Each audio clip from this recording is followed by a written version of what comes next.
Hello friends, તમે જોઈ શકો છો કે મારા હેર ડ્રાય થઈ ગયા છે, ફ્રીઝી થઈ ગયા છે, રફ થઈ ગયા છે. તો એને એક્સ્ટ્રા કેરની જરૂર છે.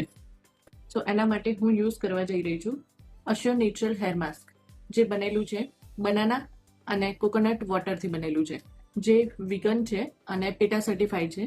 તો આ મારા હેરને ડીપ નરિશ કરશે અને જે ફ્રીઝીનેસ અને ડ્રાયનેસ છે એને સિલ્કી અને સોફ્ટ બનાવશે.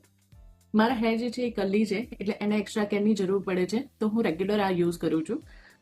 તો એને યુઝ કરવા માટે મેં સૌથી પહેલાં હેર વોશ કરી લીધા છે. અને હેર વોશ કરવા માટે મેં વેસ્ટીજનું કેરેટીન શેમ્પુ યુઝ કર્યું છે. અને એ હેર જ્યારે ટોવેલ ડ્રાય હેર હોય ત્યારે આપણે એને એપ્લાય કરવાનું છે.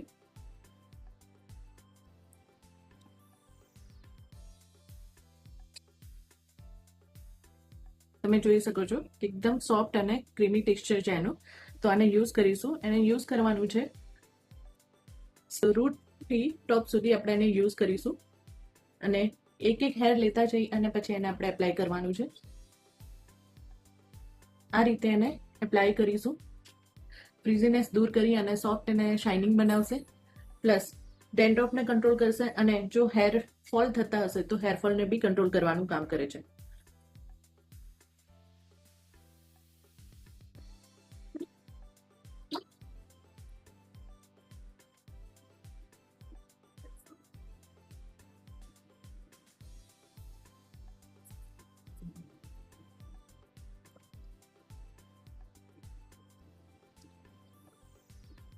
ત્રણ મિનિટ આપણે હલકા હાથે મસાજ કરીશું, જેથી બ્લડ સર્ક્યુલેશન થાય.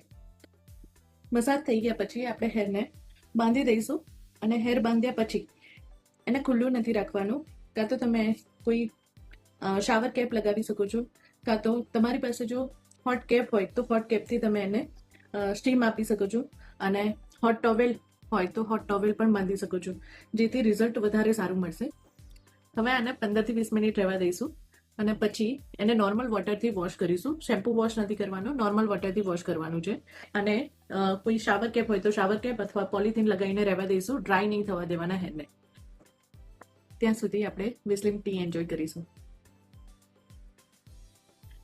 ઓકે ફ્રેન્ડ્સ, તમે જોઈ શકો છો મેં હેર વોશ કરી દીધા છે અને એકદમ સોફ્ટ હેર થઈ ગયા છે અને શાઇન બી કરે છે. અને જે હેર ડ્રાય થઈ ગયા હતા, ફ્રીઝી થઈ ગયા હતા, એ પણ ફ્રીઝીનેસ પણ દૂર થઈ ગઈ છે. અને જોઈ શકો છો, જો હાથ વાળમાં ફેરવું છું તો પણ એક પણ વાળ મારો હેરફોલ નથી થતા. મીન્સ કે હેરફોલને બી કંટ્રોલ કરે છે. હું ખેંચું છું તો પણ વાળ નથી, હેરફોલ નથી થતા. અને એકદમ સોફ્ટ અને શાઇની હેર થઈ ગયા છે. અને મારા કરલી હેર છે તો પણ જો હું એક પણ ગૂંચ પણ નથી અને સ્મૂથલી હાથ વાળમાં ફેરવી શકું છું. જોઈ શકો છો તમે. તો જો તમારા પણ હેર ડ્રાય થઈ ગયા હોય, ફ્રીઝી થઈ ગયા હોય, હેરફોલ થતા હોય તો ખાસ એકવાર આ હેર માસ્ક ટ્રાય કરજો. તમને પણ બહુ જ ગમશે. Bye bye. અને આ હેર માસ્ક યુઝ કરશો તો તમારે પાર્લરમાં હેર સ્પા કરાવવાની જરૂર નહીં પડે. ઘરે જ તમારું હેર સ્પા થઈ જશે.